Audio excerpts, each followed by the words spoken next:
After seeing the murder of George Floyd in broad daylight, I know all of us have felt a range of emotions over the last 2 weeks.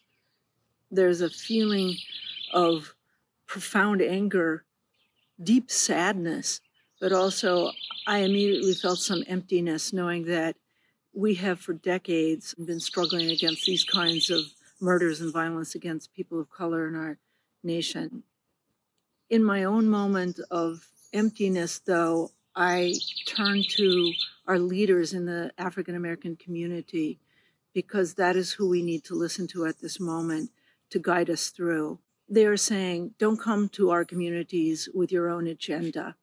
Please respect the kind of protests that we are trying to lead peacefully, putting George Floyd and justice for him and his family foremost. Give us mutual aid at this moment while we're struggling to rebuild our communities following the economic devastation wrought by COVID-19, as well as now the destruction of many community institutions that are essential to the well-being of the communities in Minneapolis.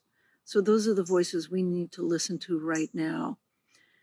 This has been actually a guiding principle for me that in order to get outside the fishbowl of our whiteness, we need to bring in the voices of other people. A few voices that I've listened to that have been really important to me are Ta-Nehisi Coates and his book, Between the World and Me, Michelle Alexander, The New Jim Crow, and Roxanne Dunbar Ortiz, An Indigenous People's History of the U.S. Those are the kind of perspectives we need to be able to understand our place in this nation and how we go forth and how we dismantle systems of white privilege that have led to some of the worst disparities in Minnesota, in the nation. We need to change this. These are really my asks for all of us, for those of us in particular who have white skin privilege, that we open up our minds to the voices of others who are being marginalized and harmed in our system. That we think about where all our money goes, where we shop, who we donate to. Is there a way that we can help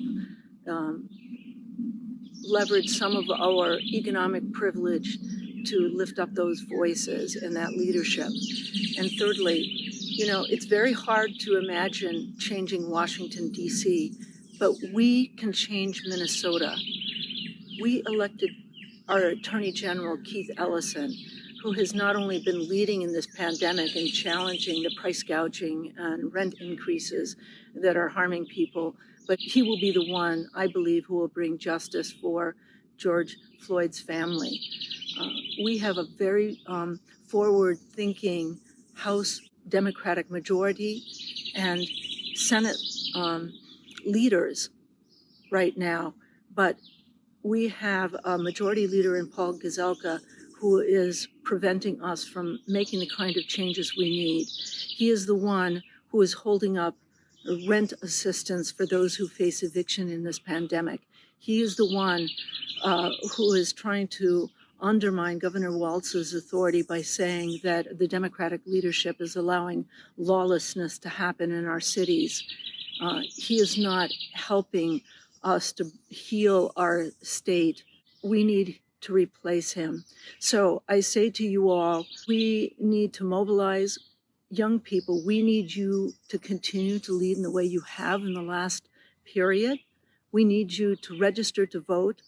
Organize your friends to register to vote, and everyone, we need to ask for our absentee ballots now to make sure that we can vote in November, okay? This is important if we are to actually create a Minnesota that everyone deserves.